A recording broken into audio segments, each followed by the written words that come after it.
Tibbiyot institutiga kirish uchun tayyorlanib yurgan paytlarim appenditsit bo'lib qoldi.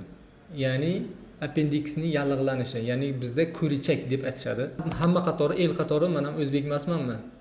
Og'riq bo'ldi, og'riq qoldiruvchi ichdim, aptekaga bordim, dori olib ichdim, olib ichib yuraverdim, bir hafta 10 kun yurdim va nihoyat o'sha kun keldi. Operatsiyaga borish majbur bo'ldim. Bordim, albatta u yiringlab ketgan edi. Operatsiyaga olishdi. O'sha paytda mesnika qilishlariga rozi bo'lmadim-da, uxlatishdi meni. Uxlatib turib operatsiya qilishdi. Uxlaganda shunday gullani atrofida maza qilib uxlab yotuvdim. Shunday tursam, operatsiya tugab bo'lgan edi.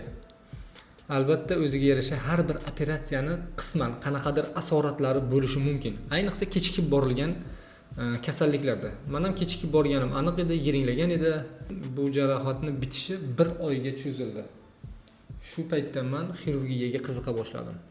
Ya'ni u yiringlagan joyini tozaladim, periksda o'zimga o'zim obработка qildim. Ligaturniy svish degan kasallik paydo bo'lib qoldi. Ya'ni tikilgan ip organizmga so'rilmaydi, yiringlay boshlaydi.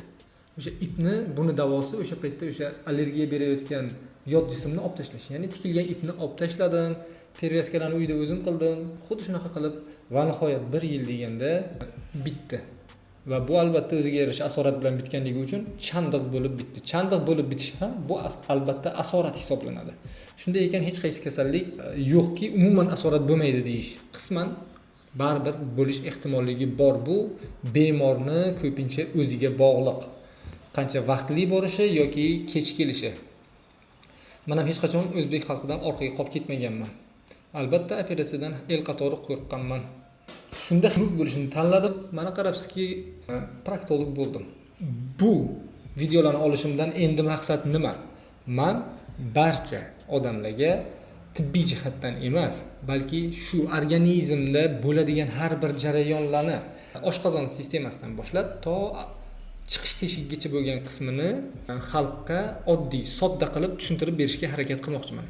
Ya'ni ovqatni yeymiz, u nimaga o'zgaradi, nima bo'ladi, qayoqqa tushadi, gaz qanday hosil bo'ladi, odam nimaga kekiradi, gaz nimaga chiqishi kerak, orqadan nimaga odam o'sirishi kerak. Ayniqsa o'rtog'iz bilan bitta mashinaga o'tirib qo'ysangiz bormi?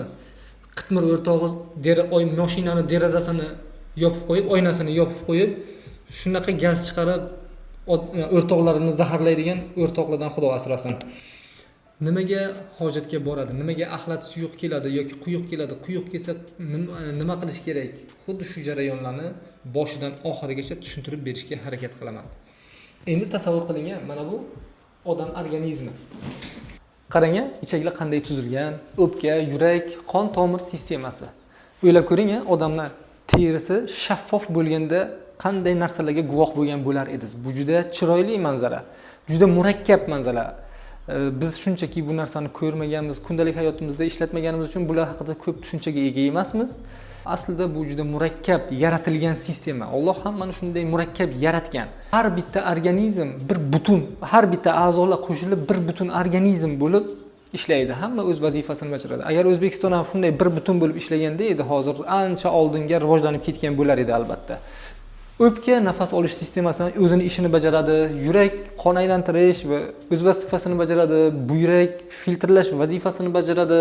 Albatta, yo'g'on ichak o'ziga yarasha eng keraksiz narsalarni chiqarib yuborish. Hammamiz uyaladigan, ko'pincha gaz hosil bo'lganda, axlat hosil bo'lganda chiqarib yuborish vazifalarini bajaradi. Endi shu narsalarni tasavvur qiling, shaffof bo'lganda edi, qanday narsalarni ko'rayotgan bo'lar edingiz. Albatta, yo'g'on ichakni ko'rmaganingiz ma'qulroq shaffof bo'lganda ham, chunki chiroyli ko'rinmasa kerak har ehtimolga qarshi.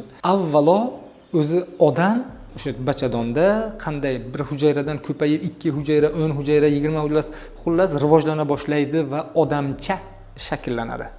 Bu odamcha aslida eng birinchi paydo bo'lganda 3 ta naychaga o'xshash tizimdan iborat. Nayga o'xshash bo'ladi? Bu qaysi naylar? Birinchisi yurak qon tomir sistemasi. Mana bular nayga o'xshash.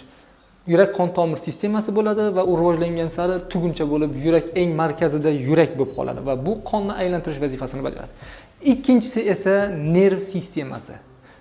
Orqa miya va bosh miyaga ulangan va u har bitta a'zomizga, organizmimizga, tirnog'imizgacha hattoki nerv tolalari kelgan va bular siz tasavvur qila olmaydigan darajadagi juda chiroyli va narsalarni his qilishimizni, sezishimizni, tuyg'ularimizni boshqarishga yordam beradi.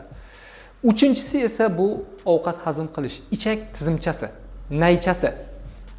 Avvalo o'zi ichak naychasi deyiladi. Keyin bu ichak naychasidan shakllanib oshqozon, qizilo'ngach, og'iz sistemasi va bu yog'i o'sha chiqib ketish to'g'ri ichakka paydo bo'lib rivojlana boshlaydi. Biz esa mana shu ichak tizimchasini, naychasini boshidan oxirigacha ko'rib chiqamiz. Ya'ni ovqat hazm qilish sistemasini.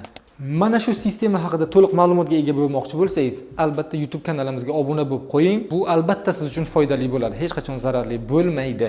Siz bilan Shermuhammad Fayzulloyev, proktolog.